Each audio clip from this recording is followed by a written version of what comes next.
자, 문 정권의 지금 핵심 청와대, 국회, 행정부에 있는 사람들 상당수는 주사파 운동권 출신입니다. 문도 주사파 운동권에 얹혀 있고 그의 고향도 북한입니다. 그래서 본질적으로 북한에 대한 이런 옹호 심리가 있는데, 북한이 80년대 초중반에 주사파를 내세워서 그 민족 주체, 즉 우리 민족끼리 우리 민족의 문제를 해결한다라는 민족 자주 주체를 앞세웠습니다. 그 민족 자주 주체에서의 핵심은 반미 반일이었습니다. 자, 그런데 80년대 때는 주로 반미를 주로 제기했고, 결국 반미의 또 다른 한 축에는 반일이 기본적으로 들어갔습니다.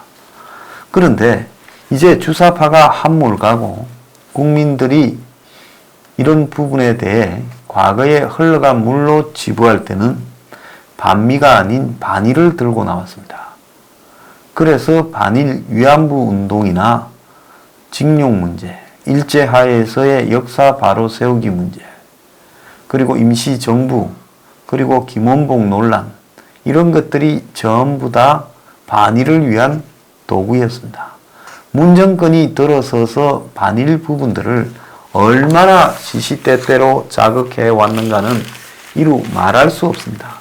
이 부분과 관련해서는 저는 이명박이나 박근혜, 보수의 전 두 대통령도 문제가 있다고 봐요.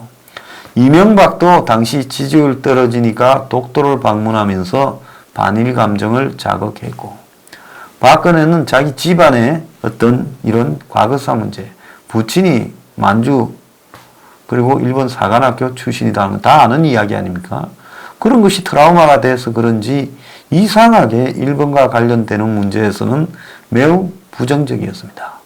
그러면 일본 입장으로 봤을 때는 과거에 전두환 노태우 시절 이후 문민 정권이 들어섰다라는 YS 때부터 한 번도 한국 정권이 보수로 가도 불편하고 좌파로 가도 불편함의 연속이 수십 년이었을 거라고 보입니다. 자, 그런데 이 지금 주사파에 지금 장악되어 있는 한국의 문 정권은 그야말로 반일을 기치로 들고 나와 지금 이 미국이 가장 지금 혈안이 되어 있는 부분이 뭐냐? 인도 태평양 전략입니다. 그런데 한국은 문재인이 신남방 외교라고 이렇게 이름 붙여 마치 여기 인도 태평양을 거부하고 독자적인 외교 방향으로 가는 듯 이렇게 말을 합니다. 얼마 전에 마지못해 트럼프 오는 즈음에 인도 태평양에 공감한다 말을 했지만은 그 말이 진심이라고 생각하는 사람은 아무도 없을 겁니다. 그러니까 미국은 한미일 삼각 안보 구도를 세워서 북한과 중국과 러시아의 동북아시아에서 대응한다. 그것이 아시아 태평양 전략의 핵심이었는데, 한국이 균열 상태로 이렇게 구멍을 내면서, 그래서 한미일 삼각 안보 동맹이든 또 한미일 삼각 미사일 방어든 다 빠지지 않았습니까? 중국이 그걸 요구했잖아요. 그래서 여기에서 다 빠지면서 지금 한국은 미국의 아시아 태평양 전략에 구멍을 내고, 그러면서 미국은 이제 인도를 끌어들이면서 대신 인도 태평양이라고 하는 이름으로 아태라는 부분을 포기하고 인도 태평양으로 갔습니다. 자, 인도 태평양이라고 미국의 국무부나 또 뭐 국방부 이런 데 부서 이름들도 많이 바꾼 걸로 알고 있습니다. 자, 한국은 끝없이 북한과 중국을 고려해서 한국의 좌파 정권이 들어선 뒤로는 과거의 보수 정권의 소극성하고는 비교가 안 될 정도로 적극적인 형태로 지금 반대에 나서고 있습니다.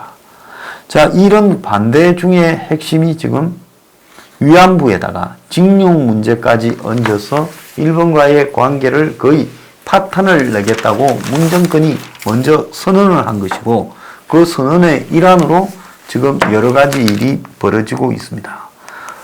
문 정권 또한 기업들을 걱정하며 대책을 강구하고 WTO에 제소를 하니부터 해서 미국을 뭐 이렇게 끌어들이니 하지만은 이 WTO에서 분쟁이 해결되기까지는 시간이 최소 1년 반, 2년은 더 걸릴 것이고 여기에서 누가 일방적으로 유리하게 이렇게 결론이 날 가능성도 저는 별로 없다고 봅니다.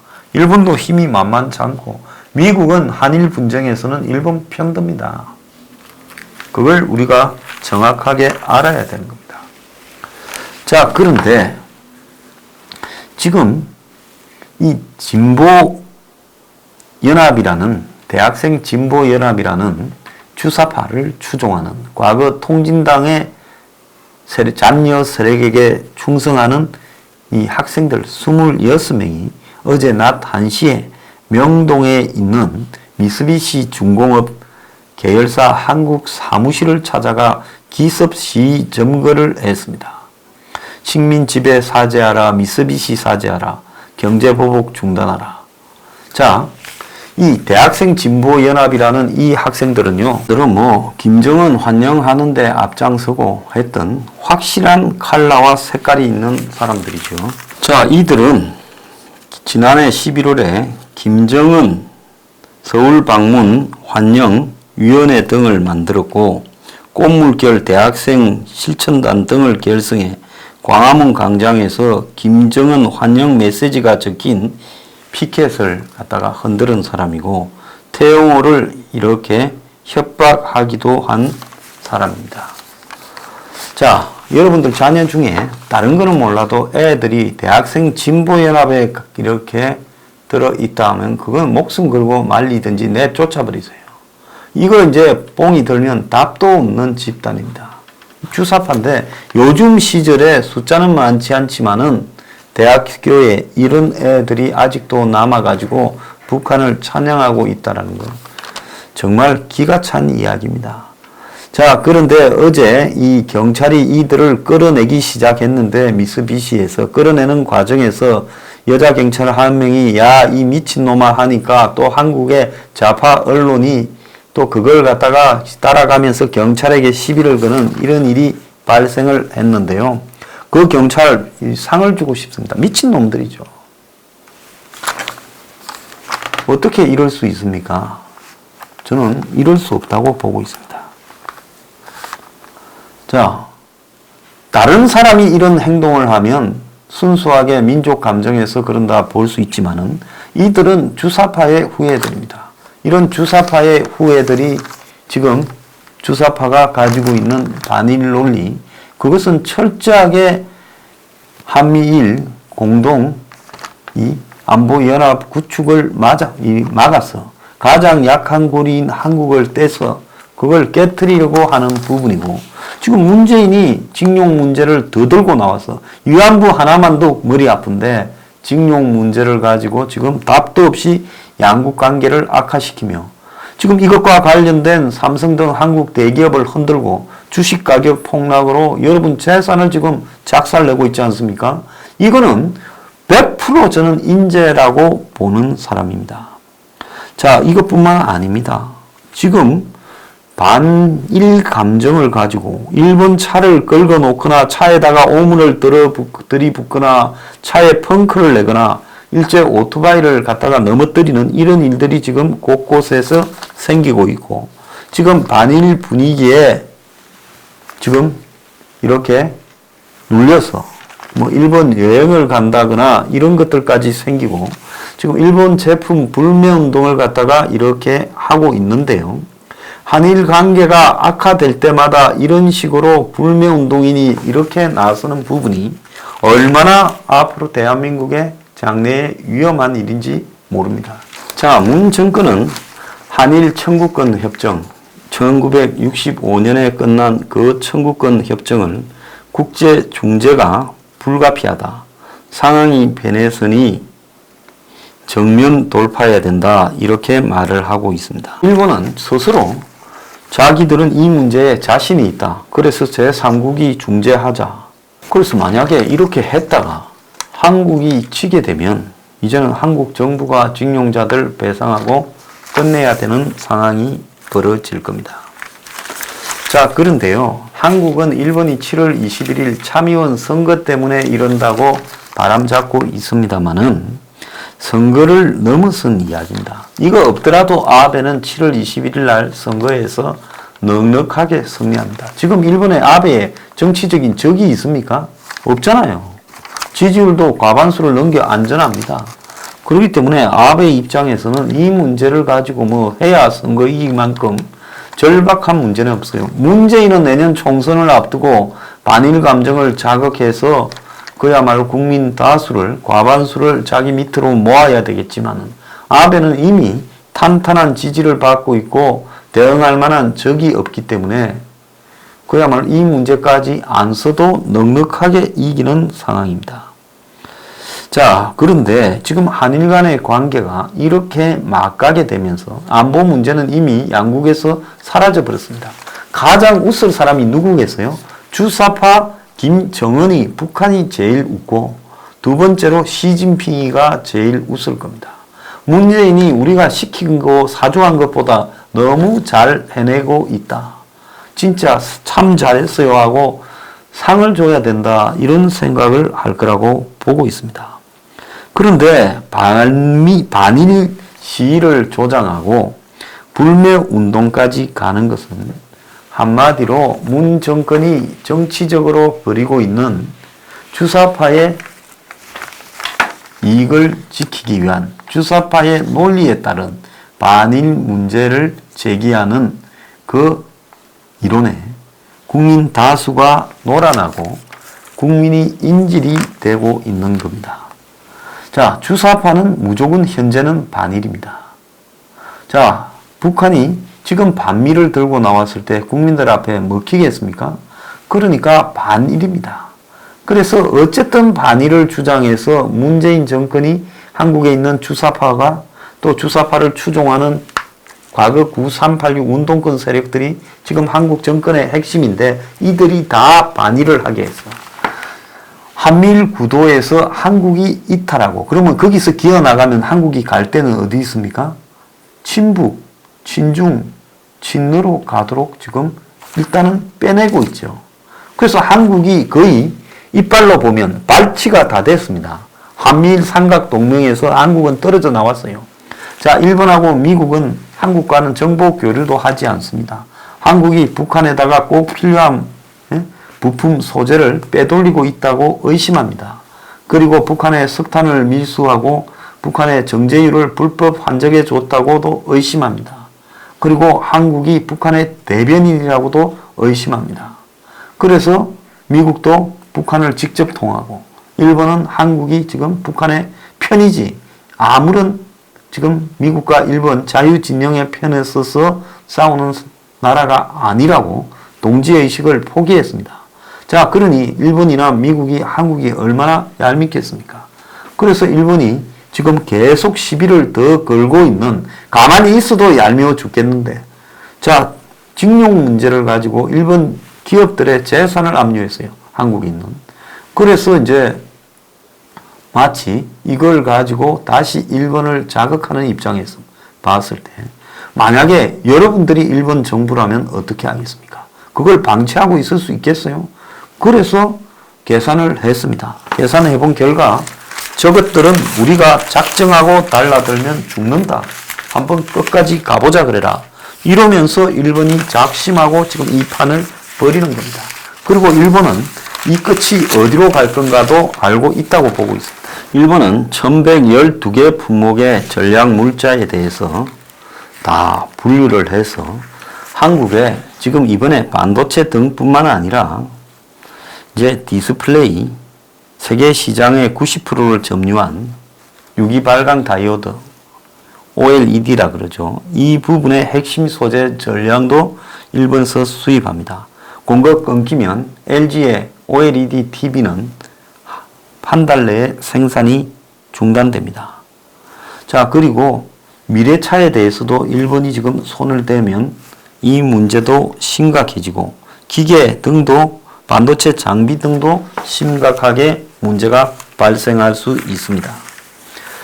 자, 그래서 일본 지금 국민들의 45%가 수출 규제 조치에 긍정적이다라고 하고 부정은 9%밖에 안 되고 TBS 조사에서는 58%가 찬성하고 있고 일본의 정경련 같은 경단련에서는 일본 정부의 조치에 호응한다고 이야기를 하고 있습니다. 극단적인 상황까지 갔을 때 양국의 손실 비교가 나왔는데요.